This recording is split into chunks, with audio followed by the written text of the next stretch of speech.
la última presentación de Roberto. Gracias. Tenemos la verdad son dos, una pequeña y una un poquito mayor. Voy a intentar hacerlo eso en 40 minutos para que tengamos tiempo para encerrar y terminar a las 5, ¿cierto? La idea. No sé si alguien tiene alguna duda de la presentación antes del coffee break. Si alguien tiene, también puede hacer ahora alguna pregunta. Ya me la hicieron en el coffee break. Ah, Sí. bueno, bueno. Es una persona que no voy a mirar porque... Entonces, eso es bien rápido. Fuentes renovables y mitigación de gases de efecto estufa. Aquí tenemos un mapa del el nivel de emisiones de CO2 en el mundo. América del Norte, América Central, Estados Unidos liderando, China en segundo lugar. América del Sur, estamos aquí, tenemos menos de 10% de toda América del Sur, tiene menos de 10% que Estados Unidos, por ejemplo. Europa muy parecido con el valor de Estados Unidos, pero Europa como un todo, y China sola, que es el mayor emisor del mundo, está con 4.151 millones de toneladas. Aquí es un gráfico sobre, que es un adelanto del benchmarking, que es el estudio que nosotros hicimos. De aquí a poco vamos a hacer una presentación sobre eso. Y aquí muestra la cantidad de toneladas de CO2 por habitante en los 10 países del estudio que nosotros hicimos. Entonces, los países son estos: India, Brasil, México, Chile, España, Italia, Dinamarca, China, África del Sur, Alemania y Estados Unidos.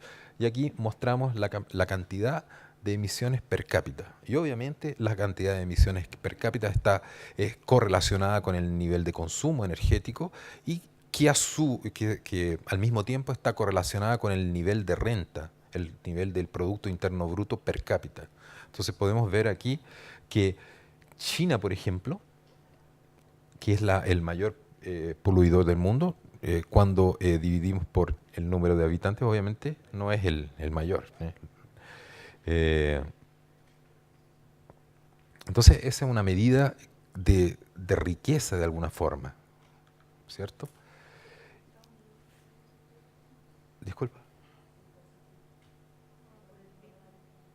Sí, por causa no, el nivel de consumidor per cápita del norteamericano, estadounidense, es altísimo. Es absurdamente mayor que el nivel de consumo energético de habitantes de América del Sur, por ejemplo, en torno de 10 veces. Consumo energético, no solamente de energía, está correlacionado. Lo que yo estoy mostrando aquí son emisiones, emisiones por habitante. Sí, es que aquí es dividido por la cantidad de habitantes. Como tiene muchos habitantes,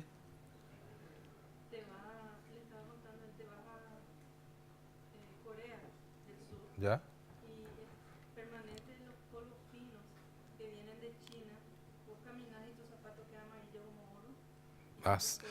Ah, sí, sí. Estamos, la verdad, en el benchmarking vamos a hablar un poco sobre esa situación de China.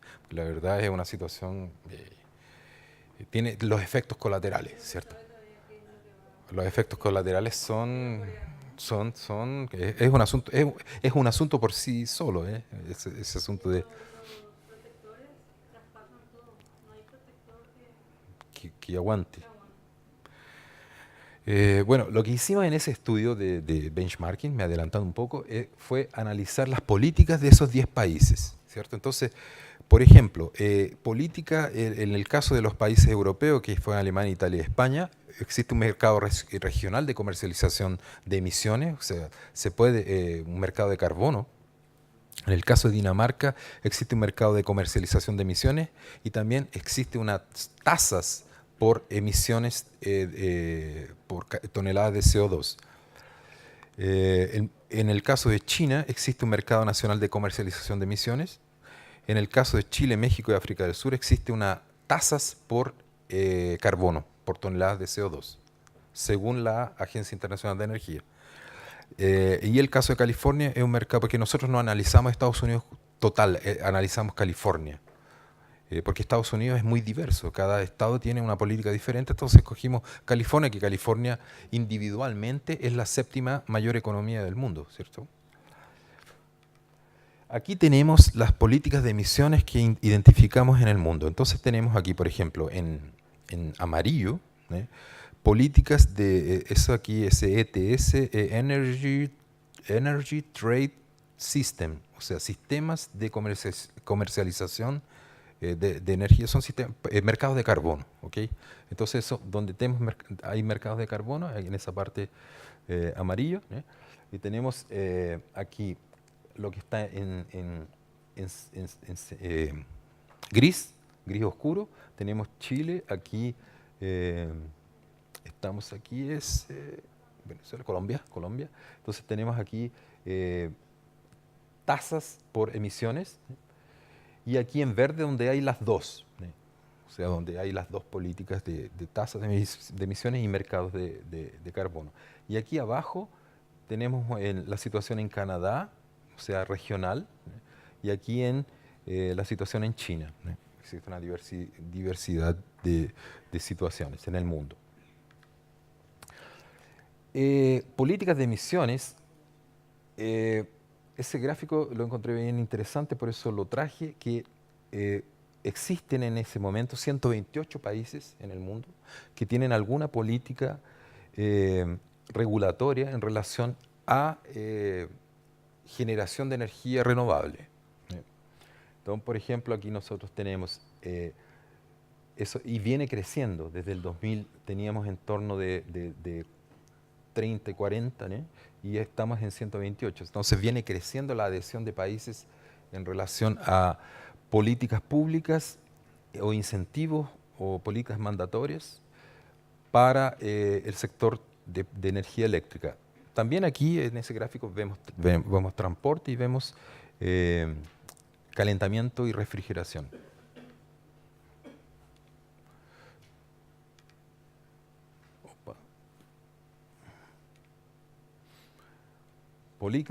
Ese gráfico son las 48 países que tienen metas para energías renovables. En ese caso, arriba, son para calentamiento y refrigeración. Entonces están divididos, y aquí tenemos los porcentajes. Entonces, por ejemplo, hasta 2020 tenemos una diversidad, algunos que van de hasta 60%, pero el gráfico que me interesa mostrarles es el del sector eléctrico. El del sector eléctrico muestra que existen 146 países que tienen metas para energías renovables en los próximos años, y esas metas, que aquí abajo podemos ver los años, entonces están distribuidos aquí, esos puntitos son cada uno de las que serían las metas de los países, de los 146. Entonces, por ejemplo, podemos ver que para el 2020 ya hay países que están definiendo 100%. Aquí tenemos algunos para el 2030, otros para el 2050. Entonces, este gráfico muestra esa distribución de esos 146 países y cuáles son el tamaño de la participación de las renovables que ellos están previniendo, la previsión que ellos están haciendo en relación a renovables en los próximos años. O sea, son las metas, son los deseos. ¿Se entiende ese gráfico?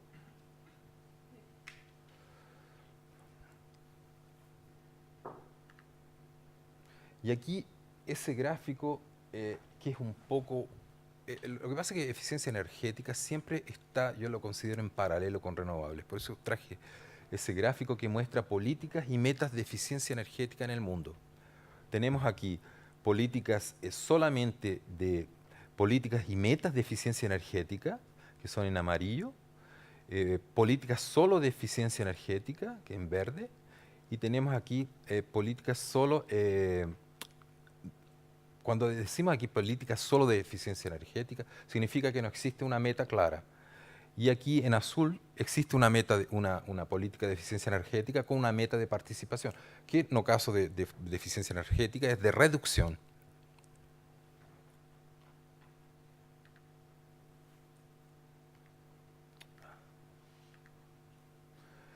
Y aquí tenemos un otro, eso es una novedad en el relatorio de REN 21, que salió hace poco tiempo, que muestra también la influencia, entran ya en las previsiones, las políticas de renovables para vehículos eléctricos. Entonces tenemos aquí, por ejemplo, en ese verde, vamos en el gris claro. En el gris claro no existe ninguna política en ese lugar. ¿Eh? Entonces, en el caso de América del Sur, solamente en Chile existe una política que considera una meta, ¿eh? Eh, una meta de electricidad y una... sí, y en verde, donde tenemos ambas. O sea, existe una meta de renovables para electricidad y una meta para vehículos eléctricos. Y aquí tenemos abajo estaduales en Estados Unidos, donde ya se tiene... Eso es primera vez que nace en el REN 21. Es la primera vez que yo veo ese gráfico, está comenzando a considerarse la influencia de vehículos eléctricos y se están levantando esas iniciativas nacionales. Hasta finales de 2016, cuando se celebró la 22ª conferencia COP22, más de 100 países ya habían adherido oficialmente al Acuerdo de París, formalizando sus compromisos con desarrollo sostenible, etcétera, etcétera. Esos países presentaron sus contribuciones mediante documentos para esa reducción de emisiones y dependiendo del foco que cada gobierno dé partiendo de un escenario social y económico local. Pensando en la Unión Europea hizo una contribución nacionalmente, la NDC, que es la contribución nacionalmente determinada, que abarcó, que engloba a todos los países que hacen parte de la Unión Europea. Ese documento no define metas específicas de reducciones de emisiones en relación a la participación de renovables. O sea, no define la contribución de las renovables para la disminución de las emisiones de gases de efecto estufa. Sin embargo, cada uno de los países han adoptado algunos planos de acción individuales, ¿cierto? Cada uno de esa cantidad de miembros, son 28, publicaron, y esos planos que incluyen metas sectoriales, o sea, incluyen metas para electricidad, o sea, la contribución de las renovables para cuánto de la electricidad que se consume o que se genera va a ser de origen renovable, cuánto de la calefacción y refrigeración va a ser de origen renovable, y la misma cosa para el transporte y para diferentes tecnologías de renovables. Esas metas de reducción son obligatorias para esos Estados miembros. Sin embargo, la participación de renovables son indicativas, son solo indicaciones, o sea, no existe penalidad si no son cumplidas. ¿Okay? Lo que salió de esa reunión del 22 de enero del 2014 es que esa meta que originalmente era parte del 20-20-20, o sea, hasta el 2020, reducir en 20% la cantidad de emisiones con 20% de renovables y con 20% de participación de renovables, pasó a ser revista, y la intención de la Unión Europea es que sea de 27% hasta el 2030. Ya en los planes nacionales de Alemania, España y Dinamarca, Italia, ya está considerado esa meta de 27% para el 2030. Lo que nosotros vamos a pasar al Germán.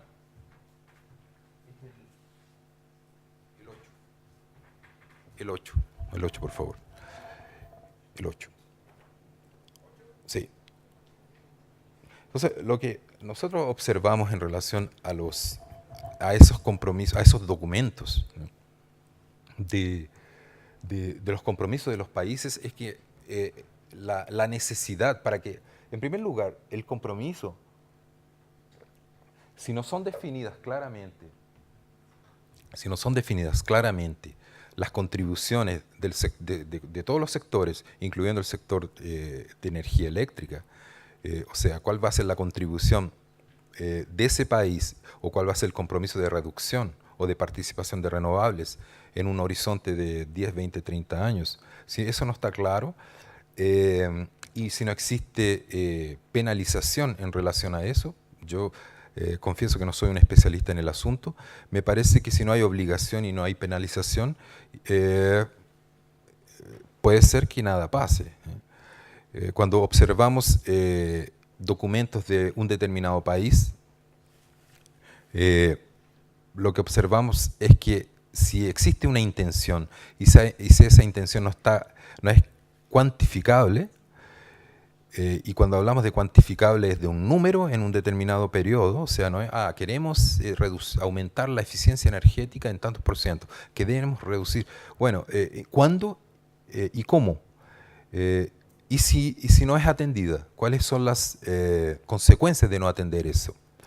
Entonces, cuando yo pienso en esos acuerdos internacionales, tal vez ustedes sean más especialistas que mí en relación a eso, mi percepción es que lo que está escrito, si no existe en el caso de la Unión Europea, yo sé que existe un esfuerzo y que ellos están muy cerca de las metas, como lo vamos a ver de aquí a poco. Pero me parece que si internamente no se crean los mecanismos y no está muy claro la forma como se va a atender esas determinadas metas y compromisos, al final existe el riesgo de que nada pase. Entonces aquí en el benchmarking internacional tenemos algunos ejemplos sobre eso. Ese benchmarking internacional, ese estudio, es un documento bastante grande, tiene más o menos 130 páginas. Entonces lo que yo intenté hacer aquí es un resumen, un resumen, y muchas de las cosas que hablamos en estos días también, esos 2 días, muchas cosas también están en ese documento. Entonces, para no repetirme, la presentación quedó bastante corta. Yo creo que la vamos a conseguir terminar antes de las 5. Y voy a dar destaque solo en algunas cosas que no hablamos, ¿ok? Solo para complementar cosas que no fueron tratadas aquí. Entonces, los países que analizamos fueron, como ya comenté antes, fueron esos 10 países. Aquí tenemos una situación socioeconómica, un análisis socioeconómica de esos países. Eso está más claro en ese gráfico. No conseguí dominar esto nunca. Entonces aquí tenemos los países y aquí tenemos algunas métricas que definimos. Por ejemplo, en primer lugar definimos la intensidad de emisiones. ¿Qué es la intensidad de emisiones? Son la cantidad de CO2, la cantidad de toneladas de CO2 en función del Producto Interno Bruto. ¿Ok? Entonces, la cantidad de emisiones dividido por la riqueza del país. Entonces tenemos aquí, por ejemplo, cuanto más grande es la bola, más grande es la intensidad de emisiones. Entonces podemos ver que China está en primer lugar. ¿Okay? Y en ese caso, África del Sur, India son los menores. Abajo tenemos las emisiones per cápita. Las emisiones per cápita por consumidor, y como ya habíamos mostrado, Estados Unidos es el mayor emisor per cápita. ¿Okay? Y aquí tenemos la intensidad eléctrica. ¿Qué es la intensidad eléctrica? Es la cantidad de kilowatt hora anual dividido por la riqueza del país. O sea, es como si fuera la contribución de cuántos kilowatt hora necesito para producir un real de riqueza. Es como si fuera una señal, una métrica de eficiencia. Entonces, aquí podemos ver que mientras más chico es la bolita, más eficiente es. Entonces podemos ver aquí que India es bastante ineficiente y África del Sur es bastante ineficiente. Entonces tenemos un grupo intermediario, que son los más o menos eficientes, Chile, México y Brasil, y tenemos los más eficientes que, como pueden ver, son países europeos, todos los europeos están aquí, y Estados Unidos. Y aquí tenemos el consumo per cápita, que el consumo per cápita sí de hecho está asociado a una riqueza, a la riqueza del local. Entonces vamos a ver que los países más ricos tienen más consumo per cápita. Y aquí tenemos la participación de renovables actualmente, ¿no? O por lo menos hasta el año pasado, que el estudio es del año pasado, considera datos del año pasado. Entonces tenemos aquí la participación de renovables de China 24%, de India 16%, Estados Unidos 13%, Alemania 29%, Dinamarca 65%, entonces ahí tenemos, obviamente aquí está hidráulica también, entonces 38% Italia, España, Chile 44%, considerando la energía hidráulica también. Y aquí abajo tenemos el ranking de atractividad para renovables. Ese ranking de atractividad para renovables tiene que ver con cómo el país es visto desde el punto de vista de los inversionistas. O sea, si es atractivo llevar mi dinero y hacer inversiones en renovables en ese lugar. Entonces podemos ver que algunos bajaron en el ranking y otros subieron en el ranking.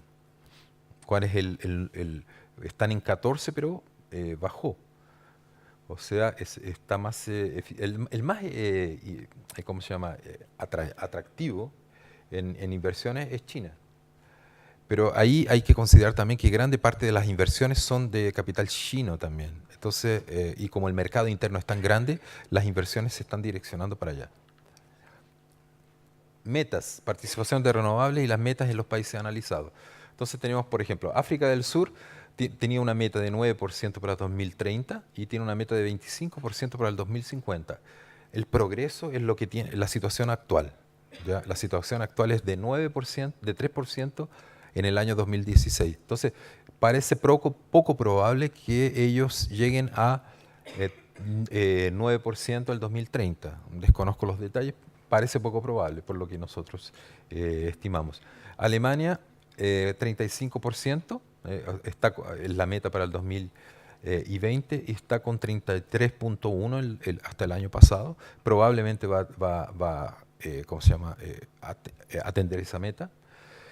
Chile, aquí tenemos, considerando, es una meta de 39% de 60% para 2035, ¿no? Tiene una meta de 20% para el 2025 y está con 17.35. Aquí la diferencia de progreso es que aquí se consideran las grandes hidroeléctricas y aquí se considera solamente la energía convencional, energía renovable convencional. Entonces estaríamos en 17.35, es muy probable que la meta sea alcanzada. China, participación de 11.6, pero si consideramos las no convencionales llega a 24 casi.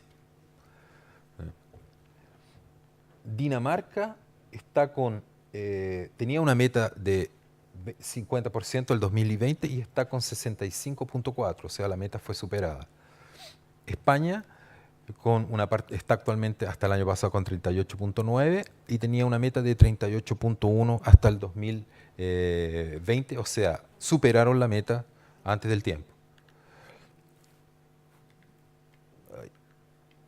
Ya fue.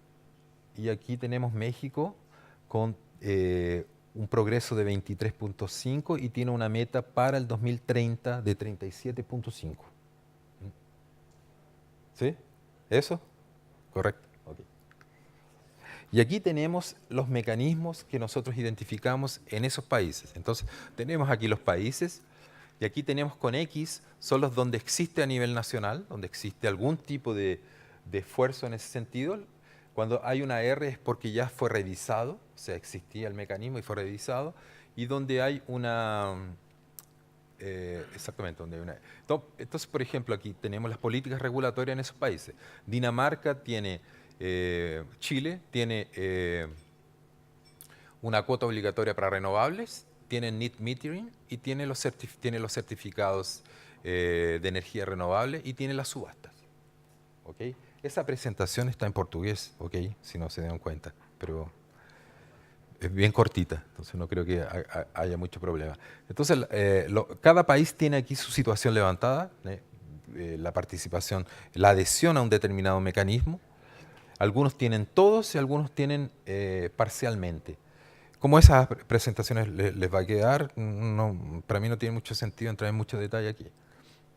Podemos ver que subastas, por ejemplo, todas tienen subastas, excepto Estados Unidos, pero estamos considerando California. California aparentemente no tiene subastas. Subsidio, eso ya lo mostré antes. Las políticas que nosotros investigamos en el benchmark fueron las que acabamos de ver, las subastas, el net metering, el feed-in tariff y las cuotas obligatorias. Entonces nosotros ya vimos esto. Aquí está la distribución geográfica de los mercados de carbono. Muy parecido con el gráfico anterior, pero aquí solamente muestra los mercados de carbono regionales y en algunos países que existen regionales y nacionales. Normalmente los países que son federativos. Eso ya lo vimos, que son en la presentación anterior, que son la participación de los países en relación a mercados de carbono y situación de tasas por emisiones de toneladas de CO2.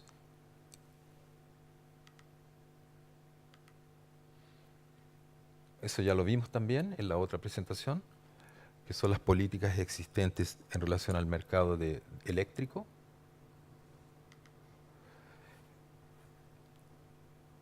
Y aquí tenemos la influencia de las subastas en los precios. ¿Qué es eso aquí? Los costos medios mundiales de energía generados por fotovoltaica y eólica. Entonces tenemos aquí en amarillo las fotovoltaicas, un precio en caída desde el 2010, y aquí tenemos en azul las eólicas. Entonces podemos ver que esa tendencia de caída de precio por el mecanismo de subasta ha sido bastante eficiente. Eso ya lo mostramos, que es la comparación entre los costos ofrecidos por el mercado fuera de las subastas comparado con dentro de las subastas. No vamos a repetir eso aquí porque eso lo acabamos de ver. Quiero llegar a las conclusiones, que son las más interesantes de esta presentación.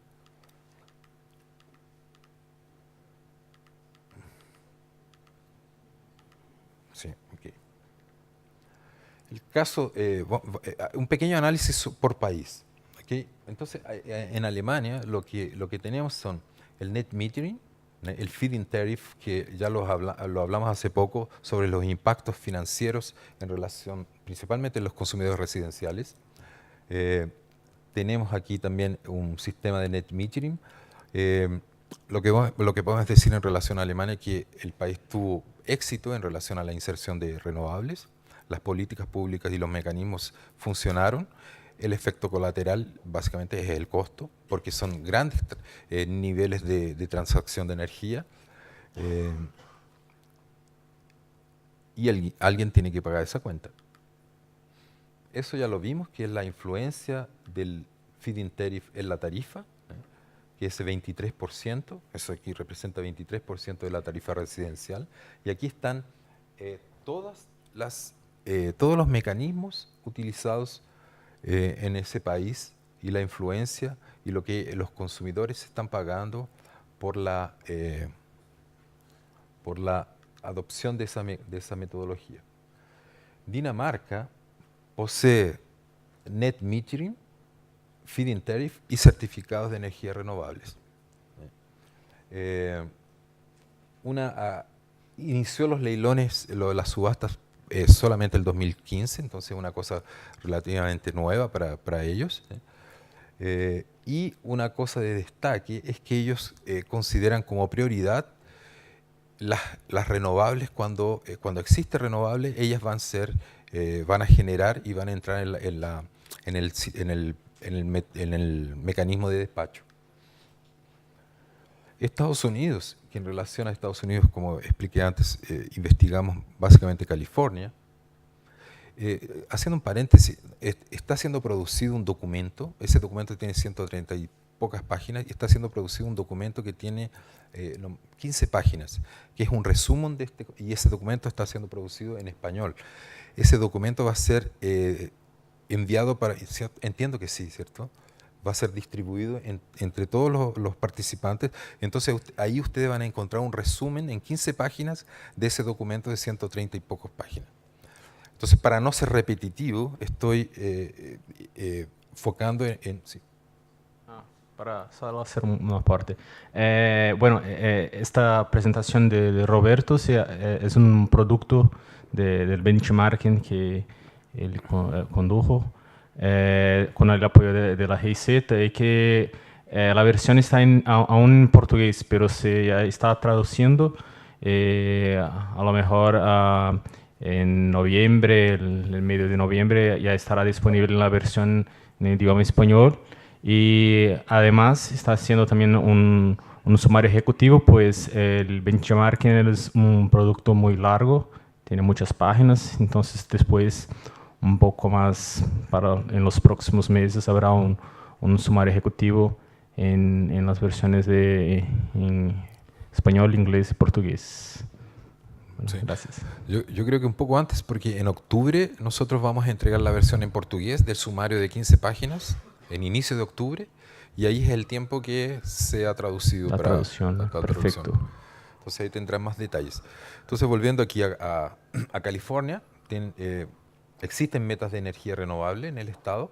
Ellos adoptaron el feed-in tariff, las cuotas obligatorias, que son las que más trajeron resultados para el estado. Los certificados de energía renovable también. No usan subastas de energía.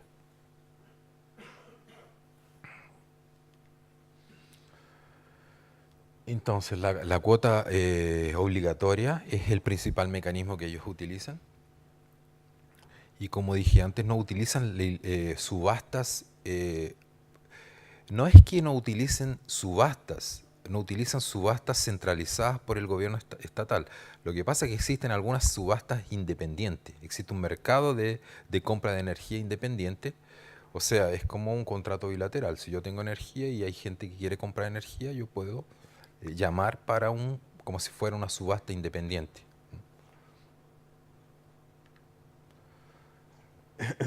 Aquí en ese diagrama es por estado. Entonces lo que tenemos aquí son las políticas e incentivos estadual.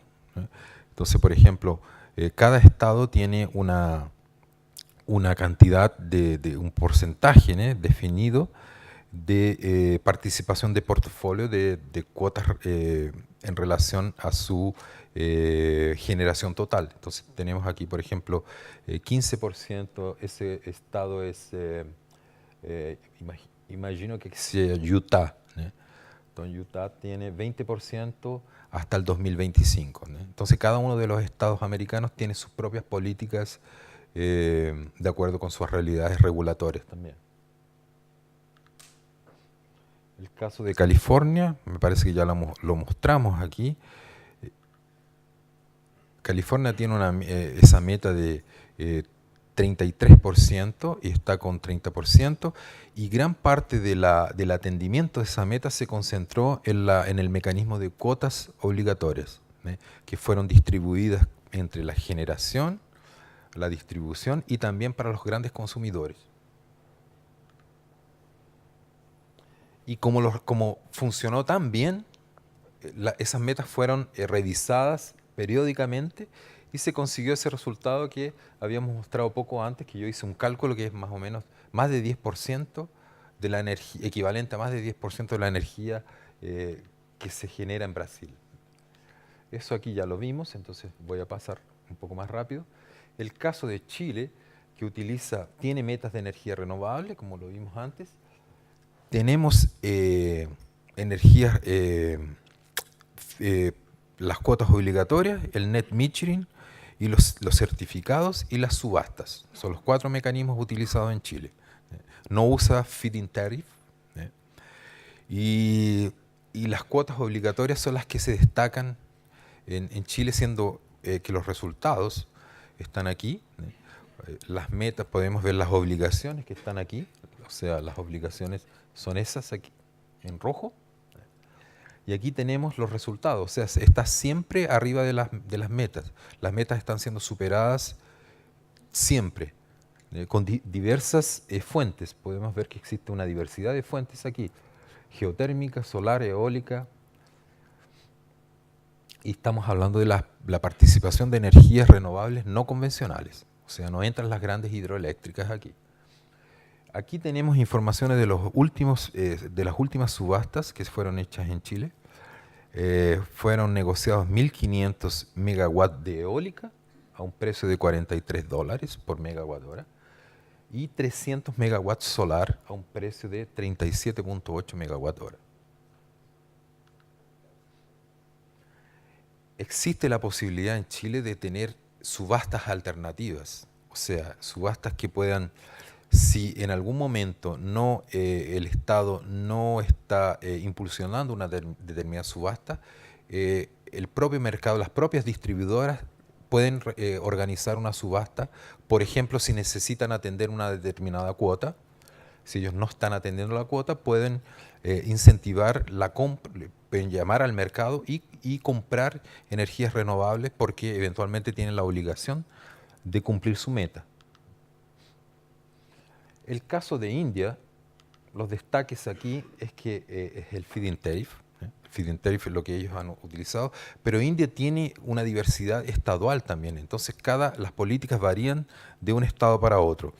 Entonces ellos utilizan feed-in tariff, las cuotas obligatorias. La verdad están todos. La verdad es el lugar más confuso de los que investigamos, porque utilizan todos los mecanismos y al mismo tiempo que utilizan todos los mecanismos, cada estado utiliza de forma diferente. Entonces son como varios países en un mismo lugar con diferentes formas de atender esas metas que se van definiendo de forma nacional o estatal. La primera subasta ocurrió en 2017, entonces para ellos las subastas de energía renovables son un mecanismo nuevo. Y existe un problema porque, por ejemplo, en Chile las cuotas funcionan porque existe una penalidad, una penalización. O sea, una multa si tú no cumples las cuotas. Lo que está pasando en India es que existen cuotas obligatorias, pero tampoco las cumplen, o sea, y no hay penalización. Entonces, al final, el mecanismo no funciona muy bien. Aquí, como había mostrado antes, tenemos una diversidad de aplicaciones dependiendo del estado. Eso aquí es para el net metering. El net metering también tiene una diversidad enorme, cada caso es un caso, entonces cada estado lo aplica de forma diferente. Entonces es bastante difícil, es bastante complicada el análisis de la situación en India. Eso ya lo vimos hace poco. El caso de Italia, Italia tiene el feed-in tariff, el net metering, y los certificados y las subastas. Siendo que en el feed-in tariff tiene algunas variaciones del feed-in tariff, algunas variaciones con un precio fijo y otras variaciones donde el riesgo es cero para el inversionista, y existen otras variaciones del feed-in tariff donde existe una componente de riesgo que el inversionista asume. O sea, en Italia existe un sistema de feed-in tariff que está más maduro. Y esos sistemas, en Italia se mostró que esos mecanismos pueden convivir. O sea, no es necesario que tú tengas un mecanismo y no tengas otro. Por ejemplo, Italia trabaja con el feed-in tariff y el sistema de compensación de forma bastante tranquila. El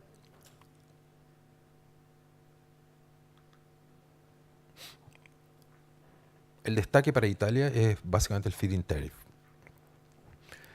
En relación a África del Sur, lo que nosotros vimos es que ellos tienen la cuota obligatoria y las subastas. Son los dos mecanismos.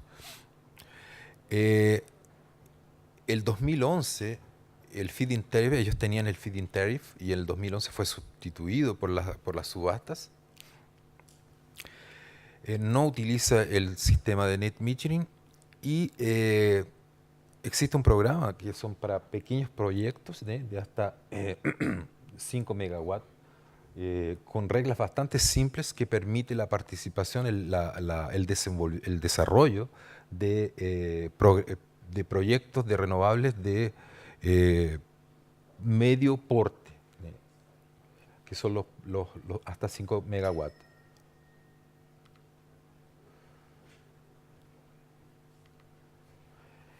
Una novedad que África del Sur presenta es que los criterios que son utilizados para las subastas en ese país no solamente consideran el precio, también consideran algunos aspectos sociales en la propuesta, entran en la cuenta, beneficios sociales que puedan traer para el país, como por ejemplo la creación de empleo, el contenido local tecnológico que sea desarrollado en el lugar, compras preferenciales, compras en el país de la materia prima cuando existe, el desarrollo empresarial de ese sector, o sea, que los inversionistas contribuyan para ese desarrollo tecnológico y de gestión en el país. Principalmente para pequeñas y medias empresas. El problema que identificamos es que existe la burocracia es muy grande y existe una única gran empresa que se llama Escon, que es la única empresa que tiene la capacidad, ella compra toda la energía, o sea, es la única, es un monopolio. Entonces, esa empresa, como una empresa estatal, presentó algunos problemas en el 2015, por ejemplo. Habían sido definidos 27 contratos de proyectos de renovables y esos contratos por problemas internos no fueron firmados. O sea, ellos ganaron la subasta, pero los contratos no fueron firmados y se creó una incerteza jurídica y crear una incerteza jurídica en ese tipo de situaciones es bastante negativo porque si se depende de inversiones extranjeras y se está dando un señal de que los contratos no se respetan, probablemente ese flujo de inversiones debe parar. Hubo un problema también aquí político, el que el presidente en ese momento también había sido no sé si un proceso de impeachment, alguna cosa que él salió del poder. Eso pasó mientras nosotros hacíamos esa investigación. Hablamos de la parte de la mañana del problema de la intermitencia, ¿cierto? Entonces, yo había comentado, no sé si ustedes se acuerdan, un pequeño comentario sobre el precio negativo y el precio cero, o sea, esa inflexibilidad lo que pasa es que como vimos en la parte de la mañana, cuando se despachan algunas fuentes que son inflexibles, o sea que no pueden ser disminuidas, y como entra a continuación la generación renovable, por ejemplo la eólica, en algunos casos la oferta ultrapasa la demanda. En esos países, cuando eso pasa, significa que tengo un precio negativo, ¿cierto? Algunos países permiten ese precio negativo y otros países lo limitan a cero. Entonces, el caso de Italia, España y Portugal, ellos lo limitan a cero y ya otros países como Francia, Suiza, Dinamarca, aceptan un precio negativo. ¿Qué pasa? Que en ese tipo de situaciones, puedo mostrar aquí, cuando tenemos esa situación de precios sea cero o negativo, que es el caso de Alemania, por ejemplo. Alemania, por ejemplo, tiene precios negativos o se ha verificado, aquí tenemos el promedio mensual y aquí tenemos los precios diarios, horarios. Entonces tenemos que, por ejemplo, en el periodo de abril-agosto, donde tenemos el nivel de radiación solar, las energías renovables llegan a 65%, que es mucho, porque la demanda de ellos es súper grande. Y en octubre y diciembre, cuando la velocidad de los vientos es más alta. Entonces en esos casos tenemos situaciones que nos vamos a ver aquí en abril hasta agosto. Nosotros vemos que hay bastantes incidencias de precios negativos. ¿Cierto? Tenemos aquí, tenemos aquí, tenemos aquí, tenemos aquí. Entonces, los valores altos en enero, por ejemplo, cuando es el invierno europeo, y cuando las renovables ya disminuyen y llegan a más o menos 11% del total de la generación, que son esos valores en esos extremos. Aquí en el final de año y aquí. Aquí podemos ver la cantidad de veces, la frecuencia con que hay precios negativos en esos sistemas. Tenemos por ejemplo, Bélgica, Suiza, en este lado, Bélgica, Suiza, el sistema austriaco y alemán. Entonces podemos ver aquí que en azul, Austria y Alemania, son la cantidad de horas con precios negativos. Y aquí en el caso de estos países como Portugal, España e Italia, donde se limita el precio a cero, podemos ver la cantidad de horas con precio cero. En todos estos casos tenemos la entrada de generación renovable que causa una sobreoferta de energía.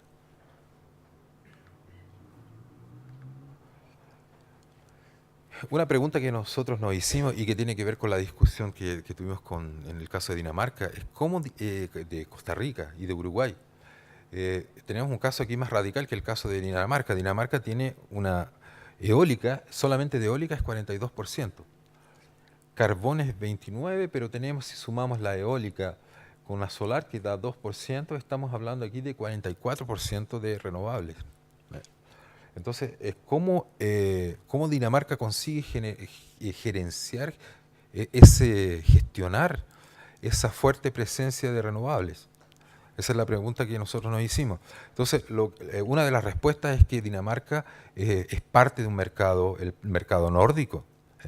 Entonces tiene como vecinos el Nordic Pool Market.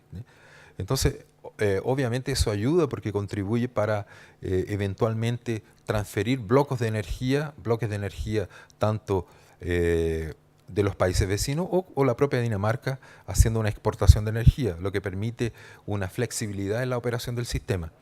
Pero esa es la respuesta obvia. Nosotros lo que investigamos es otro tipo de opciones, que son opciones más novedosas, que me gustaría compartir con ustedes, que son, por ejemplo, Dinamarca utiliza electricidad, pero también genera mucho calor. O sea,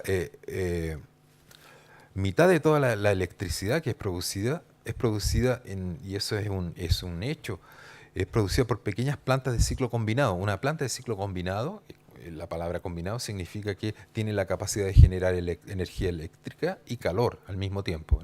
Como es un país frío, necesita bastante calor. Entonces, esas plantas, que son pequeñas plantas, tienen la capacidad de variar su potencia con cierta velocidad. O sea, ese propio recurso, ese pequeño recurso que está diseminado, está distribuido por diferentes locales del sistema, tiene la capacidad de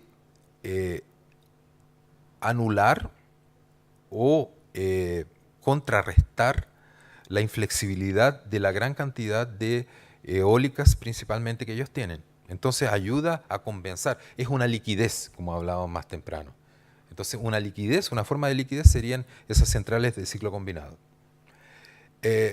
Y lo que se puede de alguna forma criticar es que son térmicas. O sea, estás usando para regular el sistema, estás usando térmica, estás quemando alguna cosa. Pero ellos están de alguna forma minimizando eso, quemando biomasa.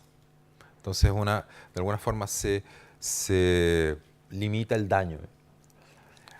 Esa, ¿cómo se llama?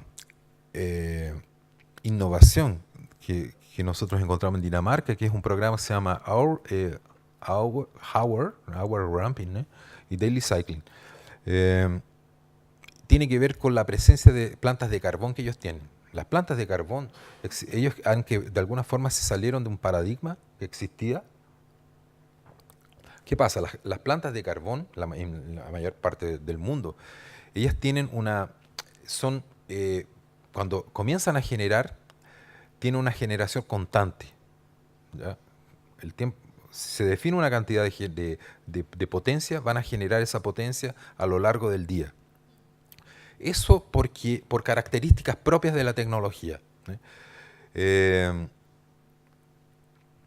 Lo que se critica es que si tú no la operas de esa forma, se disminuye el tiempo de vida de esas plantas y se disminuye la eficiencia también de esas plantas. Entonces, lo normal es que operen en flat, o sea, todo el tiempo a esa misma potencia. Pero Dinamarca y Alemania son los únicos que están haciendo una generación variable. Ellos adaptaron esa tecnología y consiguen que esa tecnología que sería inflexible, porque era para generación, sea flexible. Entonces, esas plantas de carbón, ellas varían, la generación varía durante el día. Entonces, cuando tienes un recurso que es un recurso grande y él no es inflexible como debería ser, o sea, transforman un recurso que es inflexible en un recurso flexible. O sea, aumenta la liquidez de la operación del sistema.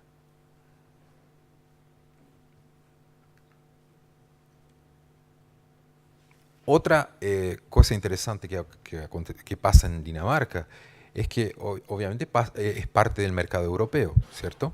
Y aparte de eso ahí está conectado al mercado nórdico.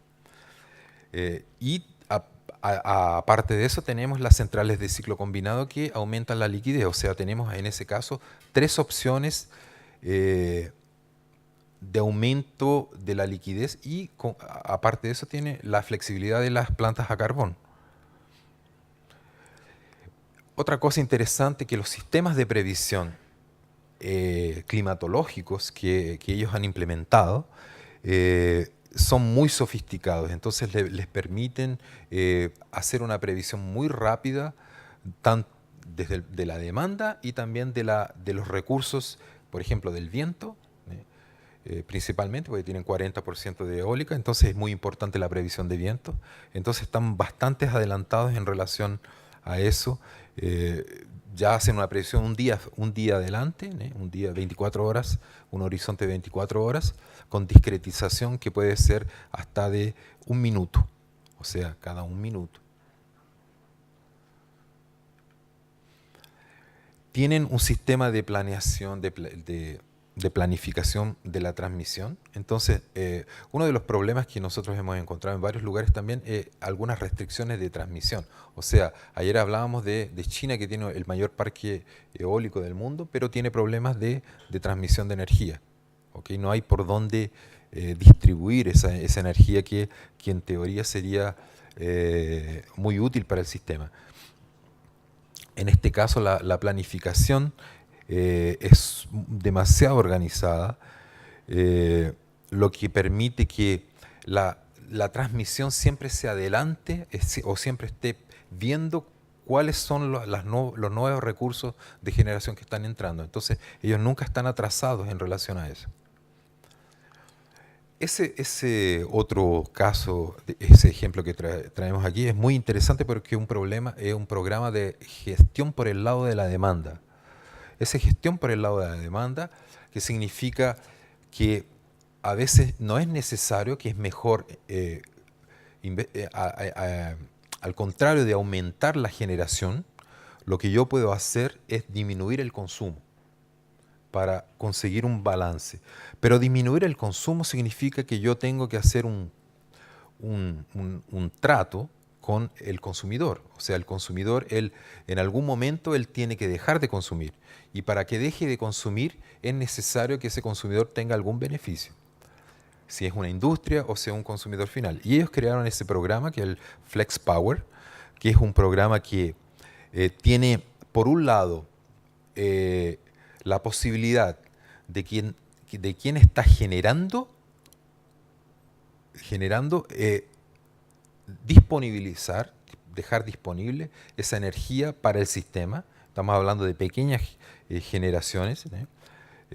Obviamente, para tener acceso a esas pequeñas generaciones es necesaria una red bastante sofisticada. Entonces yo tengo una generación y la disponibilizo al sistema. Y la otra opción es, yo dejo de consumir en un determinado momento porque es interesante para mí desde un punto de vista financiero, por ejemplo. Entonces, el objetivo de ese proyecto es crear un mercado en tiempo real.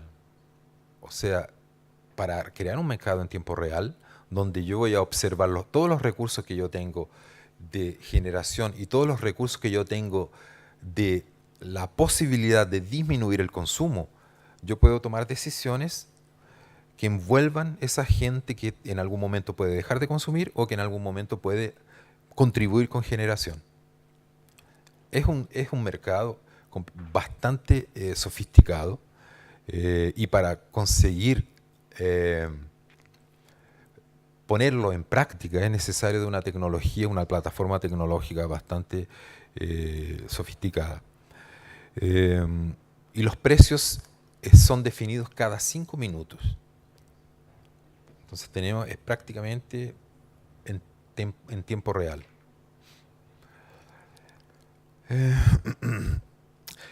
Un comentario interesante es que puede ser difícil prevenir, hacer una previsión de cuánto va a ser la generación que un pequeño generador va a tener disponible en los próximos minutos o en las próximas horas. Puede ser difícil de hacer eso. Y para planear, para hacer una planificación de mi sistema y de la operación, sería interesante que yo tuviese esa información. Para hacer la previsión de uno es súper complicado, hacer la previsión individual es súper complicado, pero hacer la previsión de un bloque de esos pequeños es más fácil. Entonces la incerteza es menor cuando trabajo con grupos con agrupamientos. El último punto que quería dejar aquí es la diversidad, que tiene mucho que ver con lo que hablamos ayer sobre la seguridad energética. La seguridad energética está asociada a la diversidad y a la dependencia. ¿Qué quiero decir con eso? Ese es un artículo muy interesante que muestra, que analiza a lo largo de los años la situación en Europa en relación a la dependencia de algunos países en relación a combustibles fósiles principalmente, o sea, la dependencia porque ellos no lo producen, entonces lo necesitan importar, ¿eh? Y a la diversidad de la matriz energética. Entonces eso es lo que quería mostrar para ustedes. Entonces, por ejemplo, aquí tenemos los países, ¿eh? Esa aquí es la matriz energética europea, es la participación de cada país. Por ejemplo, esto es todo el consumo de Europa, y Alemania consume 19.8% de toda Europa, Francia 14.5% y el Reino Unido 12.3%. Y así van los otros países. Bastante, aquí tenemos países como... Están los 28 ahí. Entonces, lo que hicimos es analizar la dependencia. Por ejemplo, el caso de Alemania tiene una dependencia muy fuerte de importaciones de petróleo, gas natural y carbón.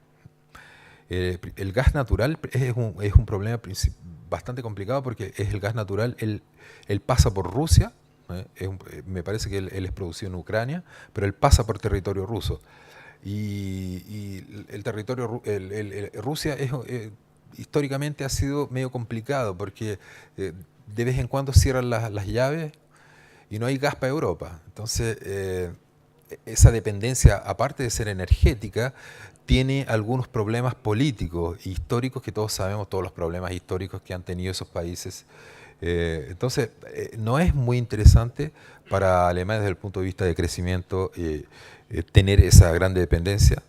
Entonces, obviamente eso ha sido uno de los motivos de los grandes esfuerzos que se han hecho en ese país para disminuir la dependencia de combustibles fósiles. Por eso que ellos han avanzado tanto en relación a la generación renovable.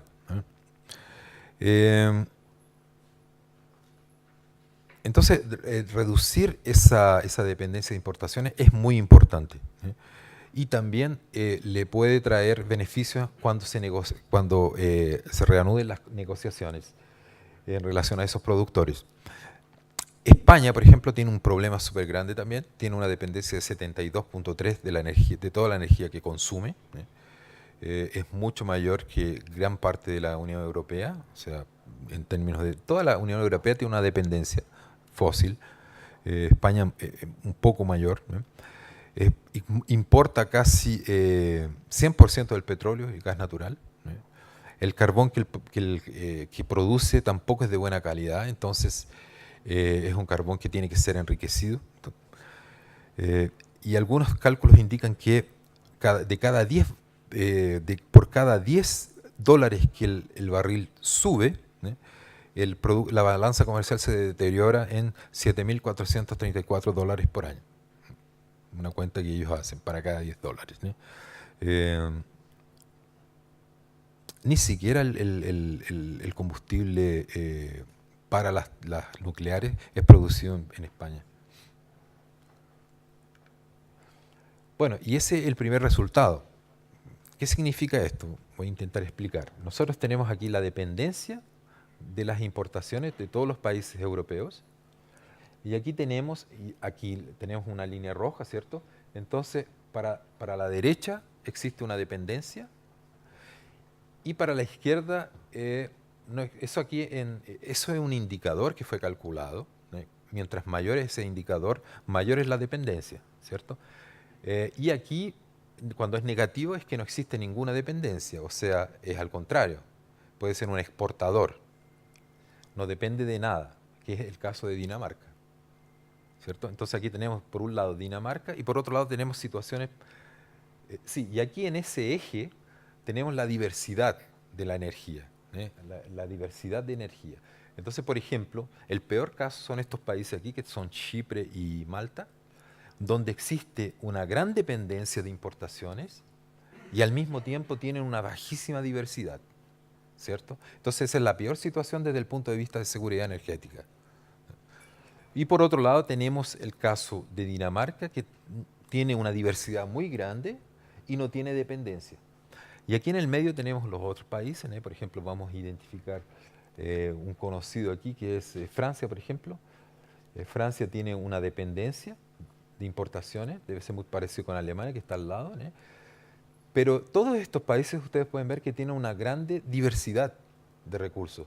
El problema es que tienen una dependencia también bastante grande.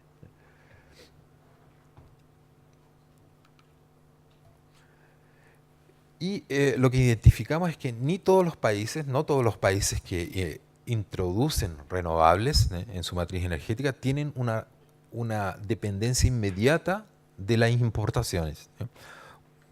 ¿Qué significa esto? Aquí nosotros tenemos la situación del aumento de las importaciones, de la dependencia de importaciones, al lado derecho, y aquí tenemos la reducción de la dependencia de las importaciones, o sea, una situación que mejora o que peora. Y aquí tenemos el crecimiento de las renovables. Entonces, se esperaría que si uno aumenta la presencia de renovables, la dependencia disminuiría, ¿cierto? Pero no nos podemos olvidar, estoy cerrando aquí, no nos podemos olvidar que también la carga, el consumo, la demanda aumenta también. Entonces tú puedes aumentar la presencia de renovables, aumentar la diversidad, pero no necesariamente vas a disminuir la dependencia, porque el consumo va aumentando también. Entonces, por ejemplo, el caso de estos países aquí, por ejemplo, el caso de Alemania.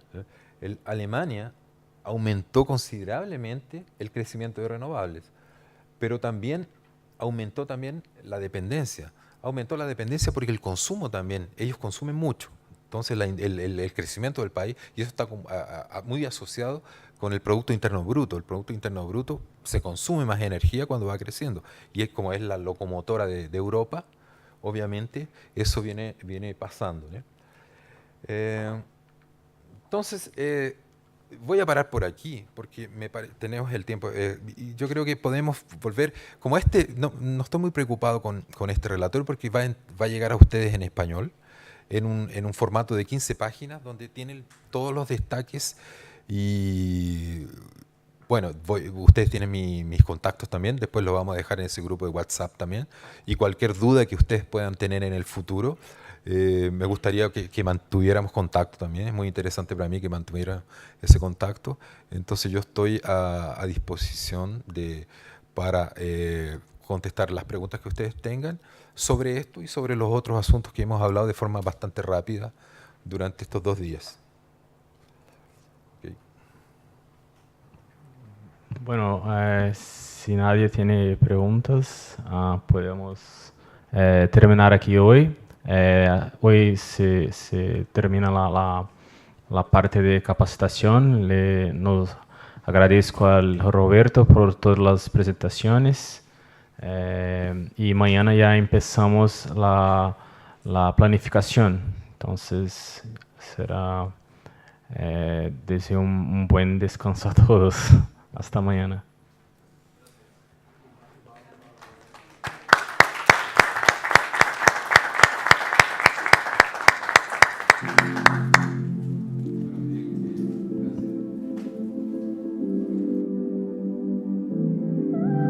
Germán, te habéis portado súper bien estos 2 días.